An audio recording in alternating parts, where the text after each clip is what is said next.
Please don't forget to subscribe. Gandang umaga. Ay, di pagising ang boses ko. Ha? Namamalat pa. Tignan nyo, ang gandang ng view. Nandito kami ngayon sa Varadero, Cuba. Ang pangalan ng resort ay Melea International Resort dito sa Cuba. Dumating kami kagabi. Yan o. Andun yung playa. Yung swimming pool. Ang luwang. Yan o. Parte pa yan ng hotel.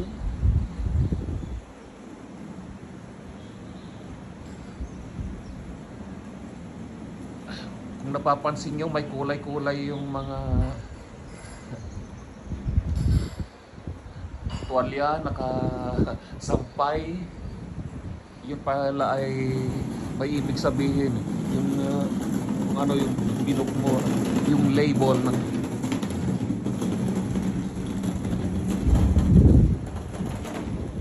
ewan ko kung anong kulay ang mas mahal, kung yung puti o yung blue, yung dilaw. Tatanungin ko mamaya sa kapatid ko. Yun. Dito sa tapat namin ay pambata. May swimming pool doon. Pangbata, nililinis nung mama.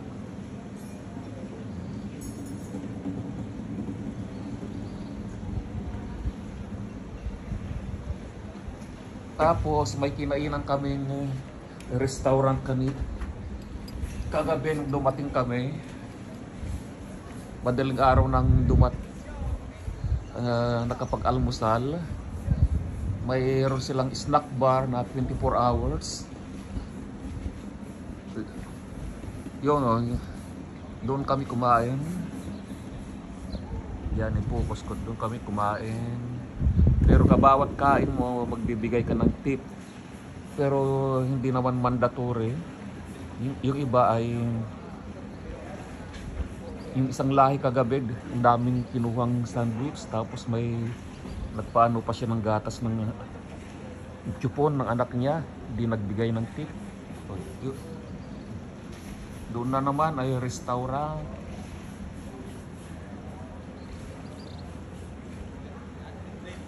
Bale,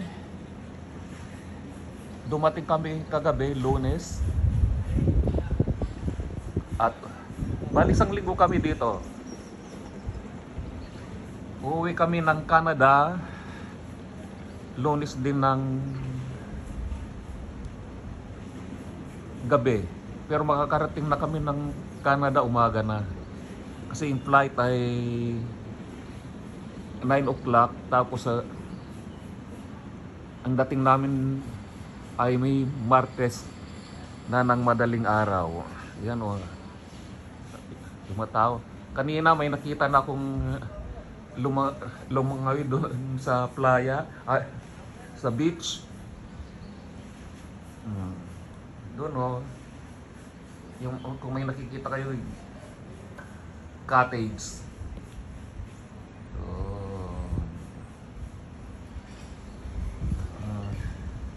Maluwang to, ang daming swimming pool. Mamaya paglalabas kami, bali 6 kaming pumunta dito sa Cuba. 3 kaming magkakapatid, 2 pamangkin, saka yung bayaw namin.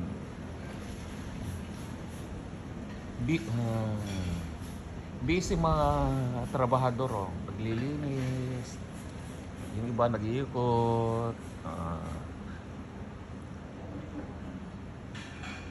Mag-live sana ako kaso na-disconnect yung wifi. Ewan ko kung dyan lang sa loob ang kaya. Ito yung nandito ako sa balcony. Yan. Balcony. Hindi hilik pa yung mga kasama ko. Andun sila, 2. Bali 3 yung bed. Ang mga ito ay mag swimming na oh.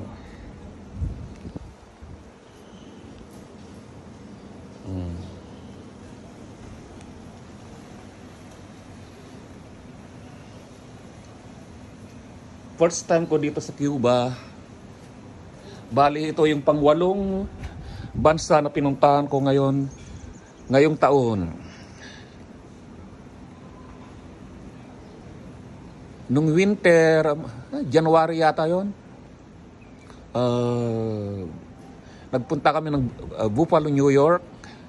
Then nung April sa Watkins, New York. Nung May, bali 19 days ko sa Europe. Nagtour ako sa Amsterdam, Netherlands, kung saan hinablot ang Gucci na sombrero ko.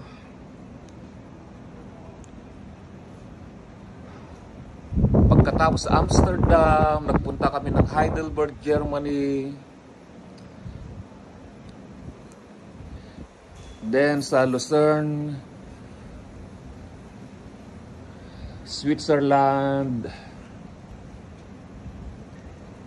Nagpunta na naman ang aming grupo sa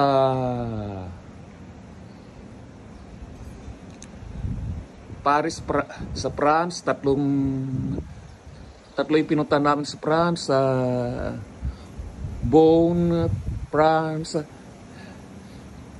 Versailles, then sa Paris, sa London, England. Ang pinakahuli ay sa Barcelona, kung saan doon naman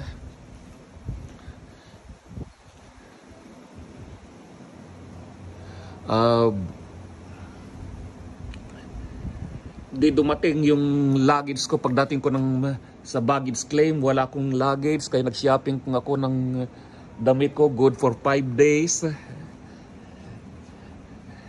After 5 days, bago ako uwi ng Barcelona, ay dumating din ang luggage ko. Pagdating ko sa hotel, wala yung Gucci na sapatos ko, nawala din yung, tapos may damage yung luggage, pero binayaran nila ng airline yung sapatos, pero hindi na yung original price ng sapatos at hindi rin original price ng bag na bago, yung Bugatti na luggage ko.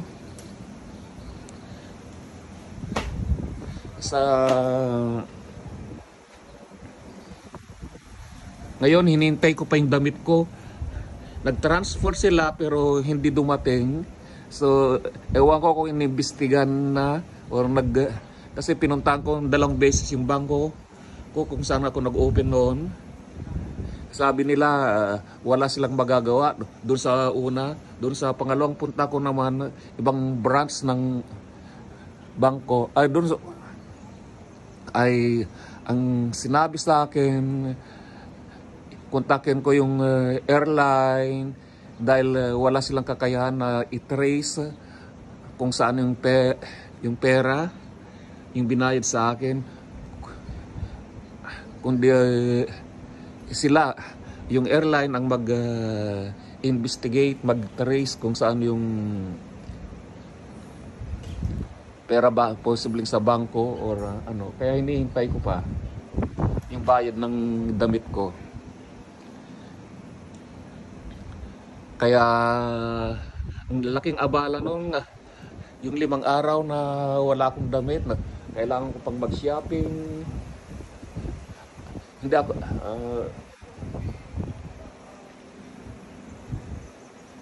tatlong beses yata ako nag-shopping noon. Dahil di ko naman kailangan bumili ng damit ng good for 5 days, tapos baka mamaya biglaan dumating, kaya hindi minsanan yung pag-shopping ko.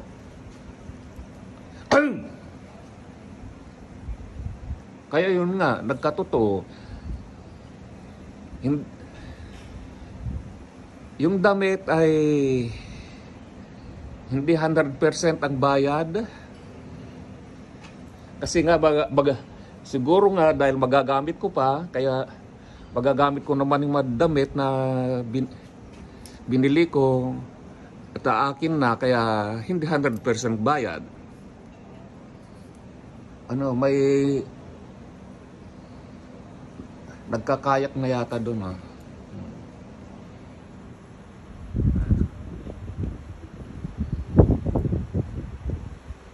Ang ganda sa Europe, gusto ko pang bumalik.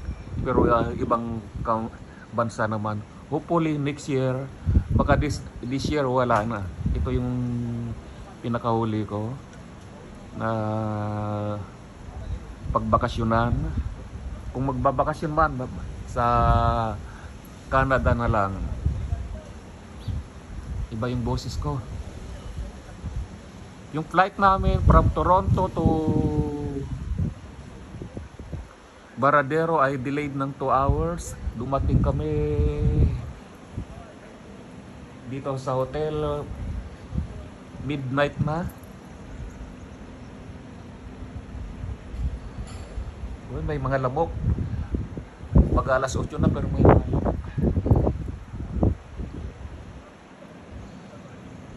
Ilan yung 1, 2, 3, 4 yung natatanaw kong swimming pool. Banda ron mayroon pa. Tapos mayroon pa dyan, oh. Ililibot ko kayo mamaya. Ay, si sister gising na, nauna na. Akala ko ako na pinakaunang gumising sa grupo, pero yun, oh, sister ko naglakad na.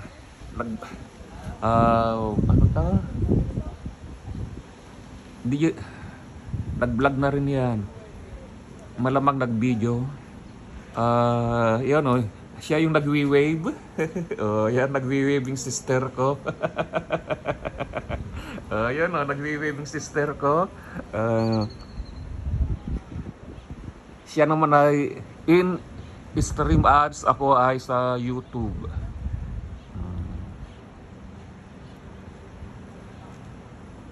Doon din, restaurant din yan. Madaming restaurant kasi ang laki itong hotel.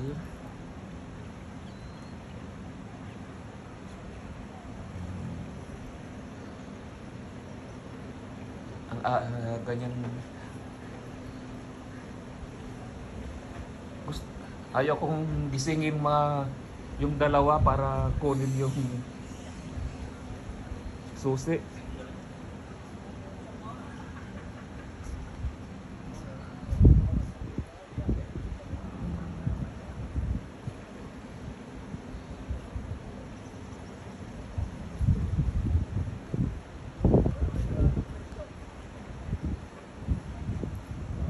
May mga ibon doon.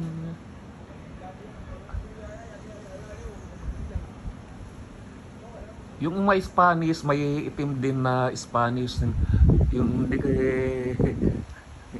yung pagkakala ko nung hanggang college ako, mga mistiso lahat. Yung mapuputi, mistisa, hindi pala. Nung dumating na ako dito sa Canada, dito ko nalaman na hindi lahat ng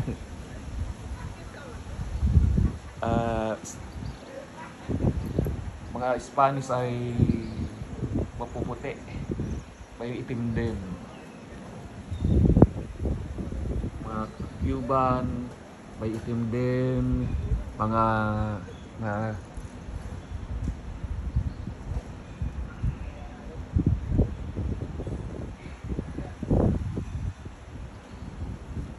yung mga Dominican Republic, yung iba may parang Pilipino din. Yung lumanapit kong Dominican Republic, taga Dominican Republic, Honduras, iba may matsura parang Pilipino din. Ako aking namamalat pa. Kaya tatapusin ko muna ang vlog na nandito sa balcony ng hotel. Salamat sa panunod. Nandito po ako ulit. I-mention ko ulit. Nandito po ako sa Baradero, Cuba. 2 hours lang yata yung Habana, yung capital city ng Habana. Kaya ewan ko kung anong araw kami pupunta doon. Bye bye!